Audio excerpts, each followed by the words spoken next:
ಆಗ್ಬೋದು ಅಂತೀನಿ ಅಂದವನು ಹುಡುಕಿದ್ದೆಲ್ಲ ಅವ ರೆಡಿ ಮಾಡಿರ್ತಾನೆ. ಇಷ್ಟು ಹೇಳಿದ್ರು ಅವ್ನು ಮಾಡಿ ಹಾಗೆ ಬಿಟ್ಟಿರ್ತಾನೆ. ಮತ್ತು ಅಲ್ಲಿ ರಾಜ್ಯ ಸಂಘದಾಗಿದ್ದಾರೆ ಏನೂ ಇಲ್ಲ, ನೀವು ರೆಡಿ ಮಾಡಿ ಹಾಕ್ತಿದ್ದ ಅದಕ್ಕೆ ಸಹಿ ಅಷ್ಟೇ ಮಾಡ್ತಾರೆ. ನಮ್ಮನ್ನು ಇನ್ನೊಂದೇನು ಅವರು ಎರಡು ಯುಟಿಲೈಸ್ ಮಾಡ್ಕೊಂಡು, ಒಂದು ಫೈನಾನ್ಸಿಯಲ್ ಡೆವಲಪ್ ಆಗೋದು ಹಣ ಬೇಕಾಗಿತ್ತು ನಮ್ಮನ್ನು ಉಪಯೋಗ ಮಾಡ್ಕೊಂಡ್ರು, ಆ ನಮ್ಮ ಸ್ಟ್ರೆಂತ್ ತೋರಿಸ್ಬೇಕಾಗಿತ್ತು. ಈಗ ಆ ಸ್ಟ್ರೆಂತ್ ತೋರಿಸೋ ಸಂಬಂಧ ಉಪಯೋಗ ಮಾಡ್ಕೊಂಡ್ರು. ಆದ್ರೆ ಅವರು ನಮ್ಮ ಬೇಡಿಕೆ ಏನಿದೆ ಅಲ್ಲ ಅದಕ್ಕೆ ಸ್ಪಂದನೆಗೆ ರೆಡಿ ಇಲ್ಲ. ಅವರು ಒಂದೇ ಒಂದು ಕರೆ ರೀ, ಒಂದು ಕರೆ ಕೊಡಲಿ 100% ಹಾಕೋಣ. ಎಲ್ಲ ಉದ್ಯೋಗಗಳು ಮಾಡಲಿಕ್ಕೆ ಇಲ್ಲ ಅಂತ ಹೇಳಿ ಒಮ್ಮೆ ಕರೆದ್ರೆ ಮತ್ತು ಇನ್ನೊಂದು ಇರ್ತದೆ, ನಮ್ಮ ಪಿಡಿಒಗಳ ಸಂಘಕ್ಕೆ ಹೆದರುವಷ್ಟು ಯಾವುದೂ ಯಾಕಂತ ಹೇಳ್ತೀನಿ ನಾನು.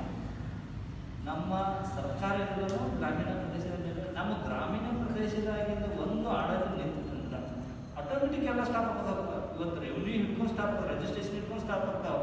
ಮೂಲಭೂತ ಸೌಕರ್ಯ ಒಂದೊಂದು ಕಟ್ ಮಾಡಿದ್ರೆ ಬರೀ 4 ರಿಂದ 5 ದಿವಸ ಮಾಡಿದ್ರೆ ಇಲ್ಲಿ ರಾಜ್ಯನೇ ಆಗತ್ತೆ. ಸಿಟಿ ಪ್ಲೇಸ್ ಬಿಟ್ಟರೆ ಸಿಟಿ ಪ್ಲೇಸ್ ಬಿಟ್ಟು ಮಾಡಿದ್ರೆ ಹೈಯೆಸ್ಟ್ ಇರೋದನ್ನ ನಮ್ಮ ಗ್ರಾಮೀಣ ಪ್ರದೇಶಗಳು ಅಷ್ಟು ಧೈರ್ಯ ಇಲ್ಲ. ಯಾಕಂದ್ರೆ ಅವ್ರದ್ದೇನ ನಾವು ಏನಾರ ಮಾಡಿದ್ರೆ ನಮ್ಗೆ ಆಗಕ್ಕೆ ಏನಾದ್ರು ತೊಂದರೆ ಆಗುತ್ತೆ. ಇನ್ನೊಂದು ಹೇಳ್ತೀವಿ, ಆದರೂ ಅಷ್ಟು ಆಗ್ತಾರೆ 15 ಆಗಂಗಿಲ್ಲ. ಅವರು ಕೊಟ್ಟು ತಗೋಲಿಲ್ಲ, ಅವರು ಸರ್ಕಾರದವ್ರಿಗೆ ಹೇಳ್ತಾರ ಎಲ್ಲ ಆದ್ರೆ ಭಾಳ ಈಸಿ ಇದೆ, ಎಲ್ಲ ಆದ್ರೆ ಈಸಿ ಇದೆ. ಪ್ರಮೋಷನ್ ತಗೋಬೇಕು ವಿನಃ ಈಗ ನಾವು ವಿಡಿಯೋದಿಂದ ಏರಿಯಾ ಪ್ರಮೋಷನ್ ಸಿಕ್ಕಂತ ಇದ್ದಿದ್ದನ್ನ ಅರ್ಧ ಹಚ್ಕೊಂತಿಂದ್ರೆ ಪ್ರಮೋಷನ್ ಇಲ್ಲ. ಮತ್ತೆ ನಾವು 3 ವರ್ಷ ಇಲ್ಲೇ ಹೋಗ್ತೀವಿ ಇಲ್ಲಿಂದ. ಅದು ಅವ್ರಿಗೆ ತಿಳಿದಿಲ್ಲ. ಅವ್ರದ್ದು ಒಂದು ಬೇರೆ ಇದ್ರೆ ಮುಂದೆ ಅವರು ಹೆಡನ ಜಡಗಳು ಈಗ 1500 ಆಯ್ತು. ಒಬ್ರಿಗಳು 5000 ಮಾಡ್ಕೊಳೋರು ಅವರು ಪ್ಲಾನ್ ಬೇರೆ. ಮತ್ತು ನೀವು ತಿಳ್ಕೊಂಡ್ರೆ ಅಷ್ಟಿರಲ್ಲ ಅವ್ರು ಮತ್ತೆ ಆ ಪ್ಲಾನ್ದಾಗ ಅದಾರ. ಇನ್ನೂ 1500 ಸಿಕ್ಕರೆ ಈ ಪ್ಲಾನ್ದಾಗ ಅದಾರ. ಆದರೆ ಇನ್ನೊಂದು ಹೇಳ್ತೀನಿ, ಈ 1500ಗಳನ್ನು ಸ್ಟಾಪ್ ಮಾಡೋದಂತೂ ಕಠಿಣ ಬುದ್ಧಿ. ಆ ನಂತರ ಎಲ್ಲ ಹುದ್ದೆಗಳು ಮಾಡೋದಂತೂ ನಾವು ಅತಿರಥವಾಗಂತೂ ಪ್ರಯತ್ನ ಮಾಡಿ ಎಲ್ಲರೂ ಕೂಡ ಮಾಡೋದಂತೂ 100% ಆಗುತ್ತೆ. ಇದನ್ನು ನಾವು ಮಾಡ್ಬೇಕಾದ್ರೆ ಎಲ್ಲರೂ ನಮ್ಮ ಜಿಲ್ಲಾ ಸಂಘದಿಂದ ಈಗ ನಾವು ಪ್ರಧಾನ ಕಾರ್ಯದರ್ಶಿಗಳಾಗಿದ್ದೀವಿ, ಆ ನಂತರ ಸದಸ್ಯರು ಒಂದಷ್ಟು ಜನ ಆಸಕ್ತರಿದ್ದಾರೆ. ಅವರಿಗೆ ಇವು ಅವರೊಂದು ತಪ್ಪು ಕಲ್ಪನೆ ಅದನ್ನು ನಾವು ಅಶ್ವತ್ ಮಾಡಬೇಕು. ಒಳ್ಳೆಯದು ನಮ್ಮ ಸಂಖ್ಯೆಯನ್ನು ಹೆಚ್ಚು ಮಾಡಬೇಕು, ನಮ್ಮ ಸಂಖ್ಯೆ ಮಾಡಿ ಸ್ಟ್ಯಾಂಡ್ ಮಾಡಬೇಕು. ಇನ್ನೊಂದು ಏನಾಗುತ್ತಂದ್ರೆ ಅಭಿವೃದ್ಧಿ ಅಧಿಕಾರಿಗಳ ಸೇವಾಭಿವೃದ್ಧಿ ಸಂಘ ಏನಿದೆಯಲ್ಲ ಅದು ಪರ್ಟಿಕ್ಯುಲರ್ 2010 ಬ್ಯಾಚ್ಗಳ ಸಂಘ ಅನ್ನೋದನ್ನು ನಾವು ಸಂಪೂರ್ಣವಾಗಿ ಈಗ ತೋರಿಸ್ಬೇಕು. ಯಾವುದೋ ಐಡಿಯಾ ಐತೆ ಪೂರ್ತಿಯಾಗಿ ಒಂದು ಚಿತ್ರನ ತೋರಿಸ್ಬೇಕು ನಾವು ಎಲ್ಲರಿಗೂ. ಅಂದ್ರೆ ನಾವು ಸರಿತಾರೆ ಒಂದೇ. ಈಗ ಇಷ್ಟೇ ನಮ್ಗೆ ಬರೀ 3 ರಿಂದ 4 ನಡ್ಕೊಂಡು ಇದ್ದಾರೆ. ಬರೀ ಎಷ್ಟು 3 ರಿಂದ 4 ಇರ್ತಾರೆ. ಅಷ್ಟಕ್ಕನ್ನ ಅವ್ರಿಗೆ ಎಷ್ಟು ಹಿನ್ನಡೆ ಆಗೈತೆ ಅನ್ನೋ ಗೊತ್ತಿಲ್ಲ. ಅವ್ರಿಗೆ ಇವ್ರು ಯಾಕಪ್ಪ ನಾವು ಇವ್ರು ಮಾತು ಕೇಳಿಕೊಳ್ಳಲ್ಲ ಅಂತ ನಾವು 5 ಜನ ಪರ್ಟಿಕ್ಯುಲರ್ ನಾನು ವಿಶ್ವನಾಥ್, ಹನುಮಂತು, ರಾಮಣ್ಣ. ಹನುಮಂತಪ್ಪ ಬಂದೇ ಇಲ್ಲ. ಅವ್ರಿಗೇನೋ ಆರೋಗ್ಯ ದೃಷ್ಟಿಯಿಂದ ಬಂದೇ ಅಂದರೆ ಪ್ರತಿ ಮೀಟಿಂಗ್ದಾಗ ಜಗಳ ಅಂತ ಸೀನಿಯರ್ ಮೀಟಿಂಗ್ ಅವ್ರ ಬಗ್ಗೆ ಹರಿಯಂಗಿಲ್ಲ ಬಿಡಂಗಿಲ್ಲ. ಇದ್ರದ್ದೇನಾರ ಕಾಟಾಚಾರಕ್ಕೆ ಮಾಡಿದಂಗೆ ಬಡ ಒಂದು ಸಮಿತಿ ಮಾಡಿದ್ರು. ಸಮಿತಿ ಅಧ್ಯಕ್ಷನ ಸದಸ್ಯ ಕಾರ್ಯದರ್ಶಿ ಮಾಡಿ ನೀವು ಸದಸ್ಯರಾದ್ರೆ ವರದಿ ಮಾಡಿ ರೆಡಿ ಕೊಡ್ರಿ ಹೋಗೋಣ. ಅದಕ್ಕೆ ಹುಡುಕಿದ್ರೆ ಯಾರು ಬರಂಗಿಲ್ಲ, ಏನನ್ನೋದು ಹೇಳಂಗಿಲ್ಲ. ಆ ನಂತರ ಪ್ರಶ್ನೆ ಮೀಟಿಂಗ್ದಾಗ ಹೇಳಿದವ್ರು ಯಾರು ಸಚಿವರು ಖರ್ಗೆ ಸಾಹೇಬರು ನೇರವಾಗಿ ಹೇಳಿ ಆಯ್ತಪ್ಪ ಹಿಂದವ್ರು ಎಲ್ಲ ಮಾಡೋದಲ್ಲ. ಆಗ ಉಮಾಮಾದೇವಿ ಮೇಡಮ್ ಅವರು ನಿಮ್ಮವರನ್ನ ಮಾಡಿದ್ರೆ 4,000-3,000 ಎಲ್ಲ ಮಾಡ್ತಿದ್ದೆ. ನಿಮ್ಮವರನ್ನ ಮಾಡಿ ಅಲ್ಲೇ ಎಲ್ಲ ಕೂತಿದ್ರೆ ನೇರವಾಗಿ ಮೇಡಮ್ ಅವ್ರು ನೇರವಾಗಿ ಹೇಳ್ಬಿಟ್ಟೆ ಇವರೇ ಮಾಡಿರಲ್ಲ ಇಲ್ಲ ಎಲ್ಲ ಮಾಡ್ತಿದ್ವಿ ಅಂತ. ಈ ಥರ ಇದಾವ ಅವ್ರು. ಅದ್ರವ್ರು ಇನ್ನೂ ತಿಳ್ಕೊತ ಇಲ್ಲ. ಅವ್ರಿಗೆ ಯಾವಾಗ ಕಟ್ಟಿರ್ತಾರ ಅಂತಾರ. ಈಗ ಒಂದು ಕೋರ್ಟದೊಂದು ಆದೇಶನೂ ಬರ್ತದೆ ನಿಮಗೆಲ್ಲ ನರ್ಸಿಂಗ್ ಅಂತ ಹೇಳಿ. ಮೇಲಿನ ಕಾಲಕ್ಕೆ ಏನು ಮಾಡಬೇಕು ಇಲ್ಲಿವರೆಗೆ ತಿಳ್ಕೊತೀವಿ. ಮತ್ತು ಇಲ್ಲಿ ಬಂದಾಗ ಅನಿವಾರ್ಯ ನಾವು ಏನಾದ್ರು ಮಾಡಬೇಕು ಮಾಡೇ ಮಾಡ್ತೀವಿ. ಮತ್ತು ಇನ್ನೊಂದೇನೋ ನಮ್ಮ ಸಂಖ್ಯೆ ಕಡಿಮೆ ಇರ್ಬೋದು. ಇದ್ದವರೆಲ್ಲ ಗಟ್ಟಿ, ಯಾರೂ ಜೋಳಿಲ್ಲ. ಎಷ್ಟು ಮಂದಿ ಇದೀವಲ್ಲ ಎಲ್ಲರೂ ಗಟ್ಟಿ ಇದ್ದೀವಿ. ಯಾಕಂದ್ರೆ ಒಂದೇ ಮೀಟಿಂಗನ್ನೇ ಇಷ್ಟು ದೂರದಿಂದ ಎಲ್ಲರೂ ನಾವು ಬಂದಿದ್ದೀವಿ ಅಂದ್ರೆ ಅದ್ರ ಬಗ್ಗೆ ಆಸಕ್ತಿ ಇದ್ದು ಏನಿದು ನಾವು ನಿಭಾಯಿಸ್ತೀವಿ ತಾಕತ್ತಿದ್ದಾರೋ ಆ ಮೆಂಟಾಲಿಟಿ ಇದ್ದವರನ್ನೇ ಬಂದಿದ್ದೀವಿ. ಇದೇ ನಮ್ಮ ಸ್ಟ್ರೆಂತ್ ಹೆಚ್ಚಾಗಬೇಕು. ಇನ್ನೊಂದು ಆ್ಯಕ್ಚುಲಿ ಹೇಳ್ಬೇಕಂದ್ರೆ ಈ ಇದಕ್ಕೆ ನಾವು ಪರ್ಟಿಕ್ಯುಲರ್ ಆಗಿ ಒಬ್ಬರಿಗೆ ಫೋನ್ ಮಾಡಿರ್ಬೇಕು. ಗ್ರೂಪ್ನೇ ಮೆಸೇಜ್ ಹಾಕಿದ್ದೀವಿ ಅದು ಪರ್ಟಿಕ್ಯುಲರ್ ಮಾಡಿಲ್ಲ. ಒಂದನೇದು. ಎರಡನೇದು ಇನ್ನೊಂದು ಏನಾಗಿದೆ ಅಂದರೆ ಈ ಸಂವಿಧಾನ ಜಾಥಾ ನಡೆಯುತ್ತಲ್ಲ ಕಂಪಲ್ಸರಿ ಎಲ್ಲರೂ ಅಟೆಂಡ್ ಆಗಿರ್ಬೇಕಾಗಿತ್ತು. ಮತ್ತು ನಾವು ಇನ್ನೊಂದೇನು ಹೇಳಿದ್ದೀವಿ, ಪ್ರಧಾನ ಕಾರ್ಯದರ್ಶಿ ಬಿಟ್ಟು ಅವ್ರು ಅನುಪಸ್ಥಿತಿಯಲ್ಲಿ ಮತ್ತೊಬ್ಬರು ತಿಳಿಸಂತೂ ಹೇಳಿಲ್ಲ ಯಾರಿಗೂ ನಾವು. ಯಾಕಂದ್ರೆ ಅವರೇ ಬಂದರೆ ಒಂದೇ ಅನುಕೂಲ ಆಗ್ತದೆ ಈ ಒಂದು ದೃಷ್ಟಿಯಿಂದ. ನೆಕ್ಸ್ಟ್ ಏನು ಸಭೆ ಮಾಡುವಾಗ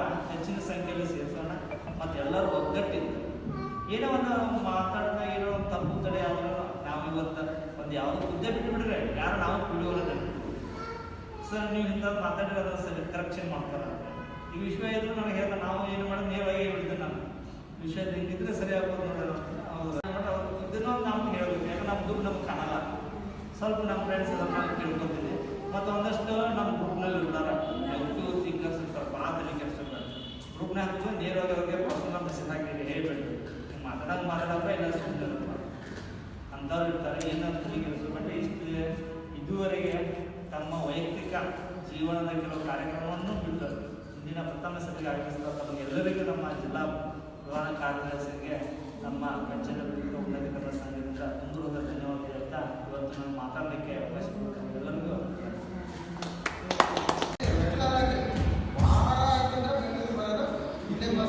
ಏನು ನಡೀತಾರೆ ನಮ್ಮ ಅಜೆಂಡಾ ಒಂದೇನಂದ್ರೆ ಆ ಸಂಘದಲ್ಲಿ ಬೀಗಡ ಮಕ್ಕಳಾದ್ರೆ ನಾವೇ 5 ಜನ ಯಾರಪ್ಪ 5 ಜನ ಅಂದರೆ ಒಂದು ಬೆಳಗಾವಿಯಿಂದ ಆನಂದವರು ಅವರು ಆನಂತರ ಮತ್ತು ಅದೇ ಬೆಳಗಾವಿಯಿಂದ ನಮ್ಮ ಜಗತ್ ಪಾಟೀಲ್ ಸರ್ ಅದಾಗಿಂದ ರಾಯಚೂರಿಂದ ರಮೇಶ್ವರ ಬಳ್ಳಾರಿಂದ ನಾನು ಅದಾಗಿಂದ ಇನ್ನೊಬ್ರು ಇದ್ರೆ ಹನುಮಂತಪ್ಪ ಅಂತ ಹೇಳ್ಬಿಟ್ಟು ಭಾಳ ಕೊಟ್ಟಿದ್ರು ನಾವು 5 ಜನ ಟೀಮ್ ನಮ್ಮ ವಿಚಾರ ಏನಪ್ಪ ಅಂದರೆ ನೀವು ಏನಾದರೂ ಚರ್ಚೆ ಮಾಡ್ತಾರೆ ಆ ಸಂಘದಲ್ಲಿ ಬಿ ಗ್ರೇಡ್ ವಿಚಾರ ಒಂದೇ ನಮ್ಮ ನಾವು ಬಿ ಗ್ರೇಡ್ ವಿಚಾರ ಬರೋವರೆಗೂ ಕೂಡ ಆ ವಿಷಯದ ಬಗ್ಗೆ ನಾವು ಏನನ್ನೂ ಮಾತಾಡ್ತಾ ಇರಲಿಲ್ಲ ಆ ಸಂಘದಲ್ಲಿ ಏನೂ ಪ್ರಶ್ನೆ ಮಾಡ್ತೀವಿ ನಾವು ನಮ್ಮ 5 ಮಂದಿಗೋಸ್ಕರ ಬಿ ಗ್ರೇಡ್ ಅಜೆಂಡಾ ಇಡೋರು ಮೀಟಿಂಗ್ ಕರೆದು ಏನಾಯಿತು ಏನಿಲ್ಲ ಇದೆಲ್ಲ ಪ್ರಶ್ನೆಗಳು ನಾವು ಮಾಡ್ತಾ ಇದ್ವಿ ಯಾವಾಗ ಕೆಲವು ನ್ಯೂನತೆಗಳು ಕಂಡು ಬಂದರು ನಮಗೆ ನಮಗೆ ಅಸಮಾಧಾನ ಆಯಿತು ಅದೇನಾಯ್ತು ನಾವು ಪ್ರಶ್ನೆ ಮಾಡೋ ಸಲುವಾಗಿ ಅವ್ರು ನಮ್ಗೆ ಏನು ಮಾಡೋದಂದರೆ ರಾಜ್ಯ ಮಟ್ಟದಲ್ಲಿ ಬಿ ಗ್ರೇಡ್ಗೆ ಒಂದು ಸಮಿತಿಯನ್ನು ರಚನೆ ಮಾಡಿ ಆ ಸಮಿತಿಗೆ ನನ್ನ ಸದಸ್ಯ ಕಾರ್ಯದರ್ಶಿ ಮಾಡಿ ಆಯ್ತಪ್ಪ ನೀವು ಕೇಳ್ತಾ ನೀವು ಕೆಲಸ ಮಾಡೋ ಅಂತ ಹೇಳಿದ್ರು ನಾವು ರಾತ್ರಿ ಕೆಲಸ ಮಾಡೋದು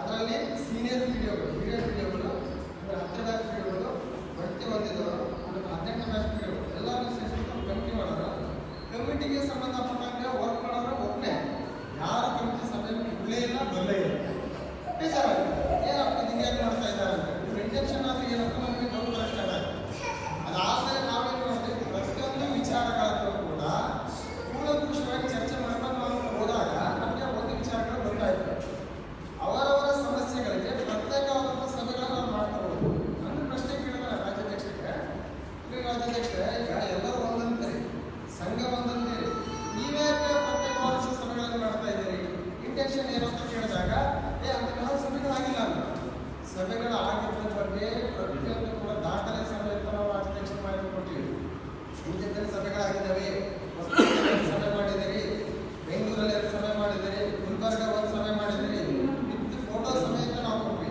ಯಾರು ಸಭೆ ಮಾಡಿದ್ರೆ ಅಂದರೆ ರಾಜ್ಯ ಸಂಘದ ಪದಾಧಿಕಾರಿಗಳೇ ಸಭೆ ಮಾಡ್ತಾರೆ ನಾವು ಆ ಬೀಗ ವಿಚಾರ ಎಲ್ಲ ಹುದ್ದೆಗಳನ್ನು ಬಿ ಗ್ರೇಡ್ ಮಾಡ್ರಿ ಅಂತ ಬಂದಾಗ ನಮ್ಮ ಸೈಡಲ್ಲಿ ಅವ್ರು ಮಾತ್ರ ಹೋಗೋರು ಅವ್ರು ಮಾತ್ರ ಕೆಲಸ ಮಾಡಿ ಮಾತಾಡಿ ಬರೋದು ನಮಗೆ ಒಂದು ವಿಷಯ ಅರ್ಥ ಆಯ್ತು ಏನು ಅರ್ಥ ಆಯ್ತಪ್ಪ ಅಂದರೆ ಎಲ್ಲ ಹುದ್ದೆಗಳನ್ನು ಬಿ ಗ್ರೇಡ್ ಮಾಡೋಂಥ ಉದ್ದೇಶ ಅವ್ರಿಲ್ಲ ಅಂತ ಗೊತ್ತಾಯ್ತು ಸೊ ಅದು ಯಾವಾಗ ಗೊತ್ತಾಗಲಿಕ್ಕೆ ಸ್ಟಾರ್ಟ್ ಆಯಿತು ನಮಗೆ ಆವಾಗ ನಾವೇನು ಮಾಡಿದ್ರೆ ನಾವು ಯಾರು ಒಬ್ಬರೊಬ್ಬರಿಗೆ ಮುಂಚೆ ಪರಿಚಯ ಇಲ್ಲ ಬೆಂಗಳೂರಿಗೆ ಬಂದಮೇಲೆ ನಾವೆಲ್ಲರೂ ಪರಿಚಯ ಆದಮೇಲೆ ಸಂಘ ಕಟ್ಕೊಂಡಿದ್ದೀವಿ ನಾವು ಅವ್ರಿಗೆ ಹೇಳಿದ್ವಿ ನೋಡ್ರಿ ಇನ್ನು ಮುಂದೆ ನೀವು ಬಿ ಗ್ರೇಡ್ ಹುದ್ದೆ ಅಂದರೆ ಎಲ್ಲ ಹುದ್ದೆಗಳನ್ನು ಮಾಡಬೇಕು ಅನ್ನೋ ಅಜೆಂಡಾವನ್ನು ಸರ್ಕಾರದ ಮುಂದೆ ನೀವು ಬಿಟ್ಟಿಲ್ಲಪ್ಪ ಅಂದರೆ ನಾವು ಪ್ರತ್ಯೇಕವಾದಂಥ ಸಂಘ ಮಾಡ್ಕೊಂಡ್ವಿ ಪ್ರತ್ಯೇಕವಾಗಿ ನಾವು ಹೋಗ್ತೀವಿ ಅಂತೇಳಿ ನಾವು ನೇರವಾಗಿ ಆ ರಾಜ್ಯ ಮಟ್ಟದ ಎಲ್ಲ ಪದಾಧಿಕಾರಿಗಳು ತಂದಿದ್ವಿ ಅವರಿಗೆ ಹಾಗೆ ಮಾಡೋಣಪ್ಪ ಎಲ್ಲರಿಗೆ ಸಮಸ್ಯೆ ಆಗಿದೆ ಮಾಡೋಣ ಅಂತೇಳಿ ನಮ್ಮ ಒತ್ತಾಯಕ್ಕೆ ನಾನು ಒಂದು ವರದಿ ರೆಡಿ ಮಾಡಿದೆ ಸಂಕ್ಷಿಪ್ತವಾಗಿ ನಮ್ಮ ಒತ್ತಾಯಕ್ಕೆ ಒಂದು ವರದಿ ಕೊಟ್ಟಿವಿ ಹಂಗೂ ಹಿಂಗೆ ಮಾಡಿ ಫೈಲು ಕೂಡ ಓಪನ್ ಮಾಡಿಸಿದ್ವಿ ಸರ್ಕಾರ ಸಂಸ್ಥೆಯಲ್ಲಿ ಎಲ್ಲ ಹುದ್ದೆಗಳನ್ನ ಬಿ ಗ್ರೇಡ್ ಮಾಡಿಸಿ ಫೈಲ್ ಓಪನ್ ಮಾಡಿಸಿದ್ವಿ ಈ ಕಡೆ ಫೈಲ್ ಓಪನ್ ಮಾಡಿಸಿದ್ವಿ ಆ ಕಡೆ ಹಿಂದಿನ ನಾವು ಹೋಗ್ಬಿಟ್ಟು ಸೆಲೆಕ್ಟ್ ಕಮಿಷನಲ್ಲಿ ನಾನು ಅದಿರೋರಿಗೆ ನಾನು ಒಂದೇ ಜೊತೆ ಕುಂದಿಸ್ಕೊಂಡು ಏನಂತ ಕೊಡ್ತಾರಂದ್ರೆ ಇಲ್ಲ 1500 ಮಾತ್ರ ನೀವು ಇದನ್ನು ಮಾಡಿರಿ ಆ 1500 ಪೋಸ್ಟ್ಗಳಿಗೆ 40,100 ಸ್ಕೇಲನ್ನು ಜಾಸ್ತಿ ಮಾಡಿ ಅದು ಬಿಟ್ಟು ಬೇರೆ ಒಂದು ಯಾವುದೇ ಅಜೆಂಡಾ ಇರಲಿಲ್ಲ ಸೊ ಅಲ್ಲಿಗೆ ಒಂದು ನಮಗೆ ಸ್ಪಷ್ಟವಾಯಿತು ಜೊತೆ ಕರ್ಕೊಂಡು ಹೋಗೋದು ನಮ್ಮಲ್ಲೇ ಕೆಲಸ ಮಾಡ್ತಾ ಇರೋದು ನಮ್ಮಲ್ಲೇ ಮಾಡ್ತಾ ಇರೋದು ಹೋಗಲೇ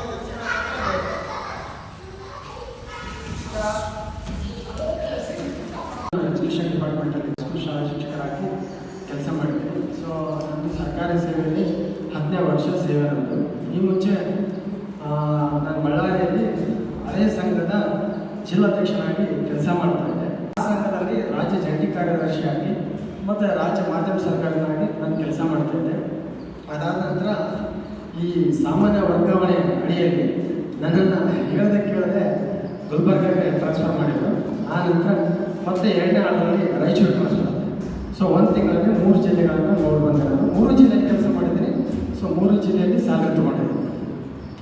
ಬಟ್ ಈ ಮುಂಚೆ ನಾನು ಈ ಸಂಘದ ಬಗ್ಗೆ ಹೇಳೋಕ್ಕಿಂತ ಪೂರ್ವದಲ್ಲಿ ಈ ಸಂಘ ಮುಖ್ಯಕ್ಕೆ ಕಾರಣ ಏನು ಮತ್ತು ನಾವು ಹಿಂದೆ ಏನು ಮಾಡ್ತಾ ಇದ್ವಿ, ನಾವೆಲ್ಲ ಹೆಂಗೆ ಕನೆಕ್ಟ್ ಆಗಿ ಅನ್ನೋದನ್ನ ಗ್ರಫ್ ಐತೆ ಸೊ